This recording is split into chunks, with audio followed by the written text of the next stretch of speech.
have this roof here that we need to get stacked out. Greg's got his rafters getting cut right now. We have the rolling scaffold set up to where nobody's walking the ridge. It's gonna be fun.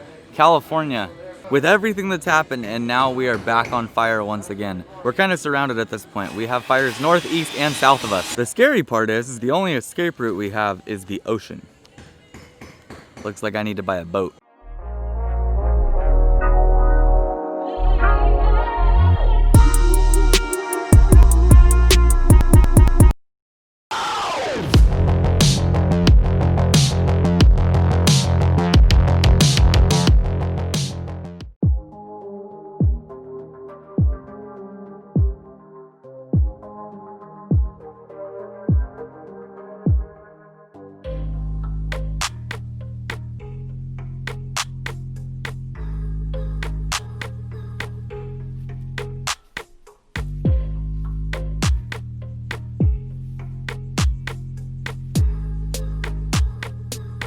I'm waiting on 3 8x8s, 2 of them that go from the outside of the house to the post, and then 1 more for the corner way out there. They're supposed to be here last week. They're all special order for these posts and beam. The driver for the mill got COVID, or is in close relation with somebody that has COVID.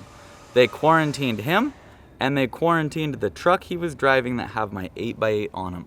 I'm sorry, but that's ridiculous. Switch the stuff with a forklift to the other truck, deliver it to the yard. He's just driving truck. He's not out there hand loading all the material. I don't understand this. The rafters are already cut for that section. The only thing I'm waiting on now is my COVID 8x8s. But let me know what you guys think of that. My COVID 8x8s. They are sitting on a truck, quarantined in the yard right now, waiting until they can get delivered. That, I think, is a bit ridiculous.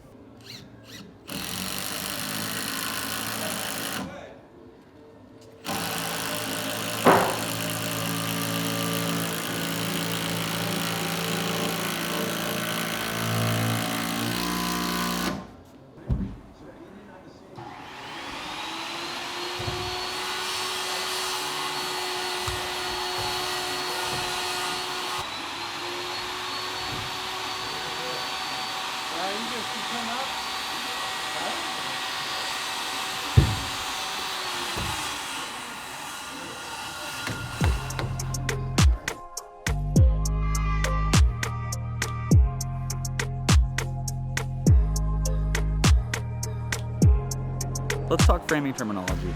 Oftentimes you'll hear us say something like hook it to it, hook it past it, hook it 2 foot and go. And I know some of you guys have a hard time understanding what we're saying or why we're saying it. The term hook it is fairly simple to understand. It's just hooking whatever material you're talking about. So if we're hook it 4 foot to it on our rafters out here, that means that we're gonna hook the first rafter and pull 4 foot, and that's to the next one. Then you can keep going 8 foot, 12 foot, 16, all the way down the line. Let's talk about framing layout for a sec. 16 on center. You're gonna hook your outside. The most common mistake I see people make is marking 16 and going that way. You wanna hook the outside, go 15 1/4, go 16 3/4. That is 1.5 inches from there to there, centered on 16. So now what you can do to make layout easy for you, instead of going through and marking 1/4 and then 3/4 around every 16 layout all the way down, you can hook that right there and lay out 16 and go. So you'll mark 16 and that one's done. Move on down the line. 32. That one's done. The same thing applies for roofs. Typically it's 24 on center though, so you'll pull, mark 3/4 both ways of 24, and then you can hook it and just pull 24 and go all the way down.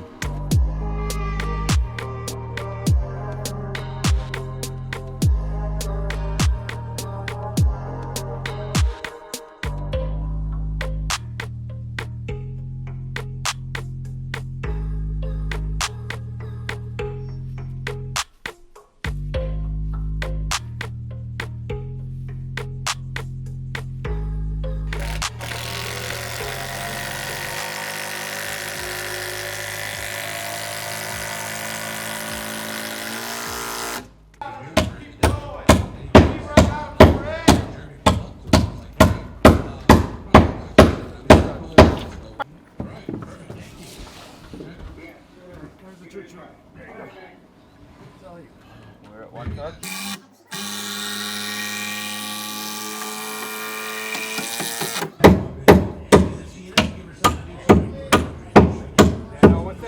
So for all of these 1 in 12 rafters that we're putting in these 4x8s here, we are toenailing the tops. We have 2 SDWS 6-inch screws going through the blocking on edge of wall into the back of the rafter. You guys saw that a couple videos ago. We have a 10-inch SDWS going through the top of the rafter down into the beam as well.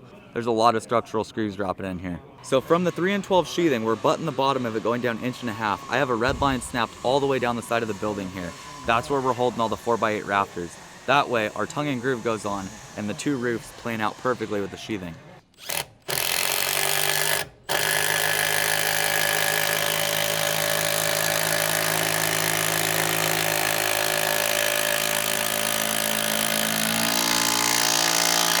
Take your tight on that one.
Tongue and groove is up.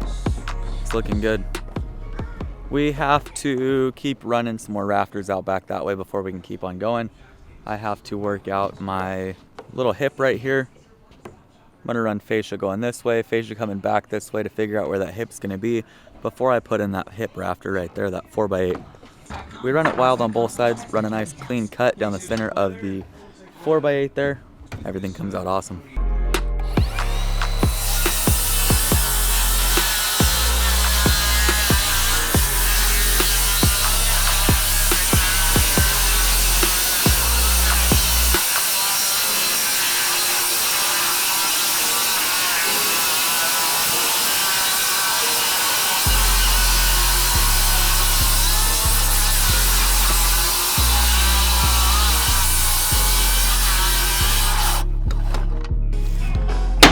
What I showed you guys earlier, how we hold the tails down 1.5 inches to where our T and G could run up and then our sheathing planes through, you can get an idea of what I meant right now. So we've got a good 5/8 right there. Our sheathing will run up right there, butt into each other nicely and create a pretty much transitionless from 3 in 12 down to 1 in 12.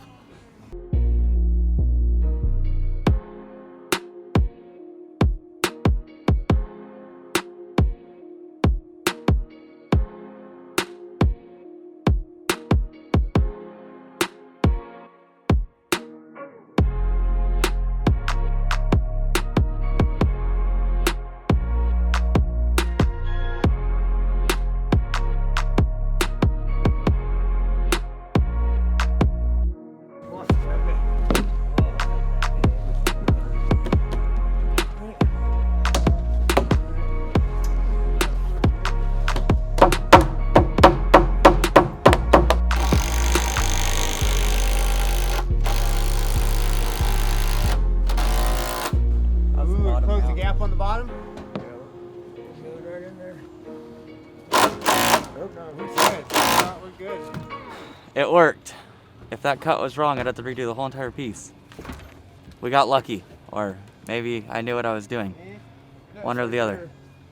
Not too bad. No, it's light edge and heavy edge. You want me to put any nails in this fascia out here? Yeah, that's fine. To give you guys an idea of how high the prices on lumber are going, that is a unit of pine tongue and groove. For that unit of pine tongue and groove a month ago, it was a fuzz over $2,000. For that unit now, it is close to $2,500.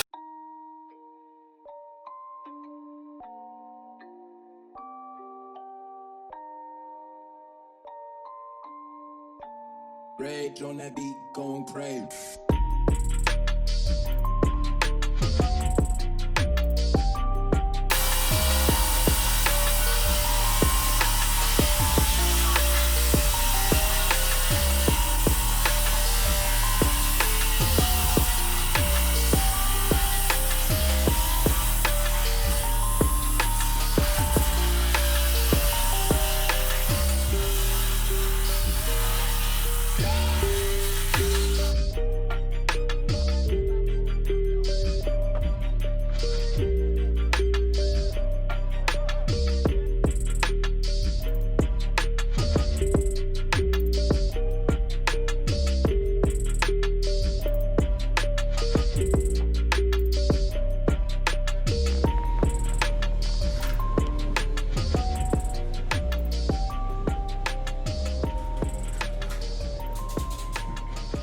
We're gonna close out today's video setting these last two posts. We have this one right here and another one out there at the corner.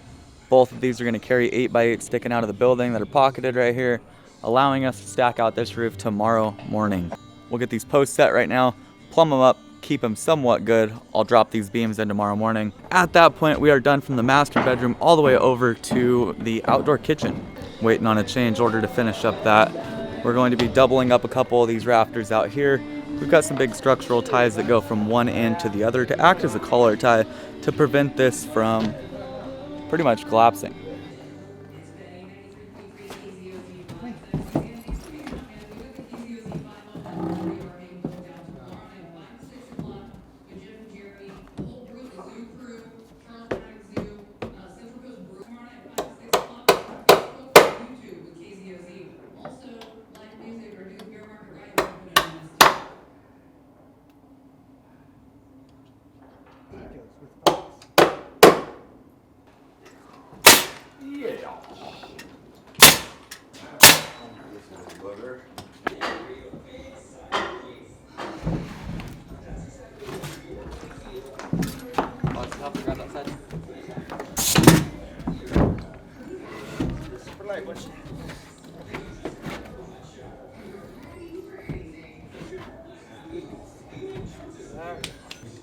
You like it? Yep.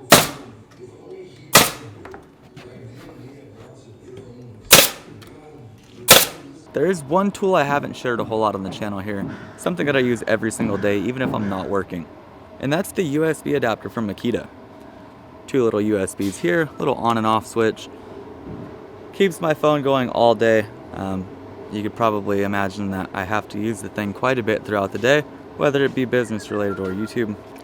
And charging batteries for the camera or charging my phone, this one 5.0 will last 3 to 4 days. Not bad. I take this thing with me literally everywhere. Link, description down below.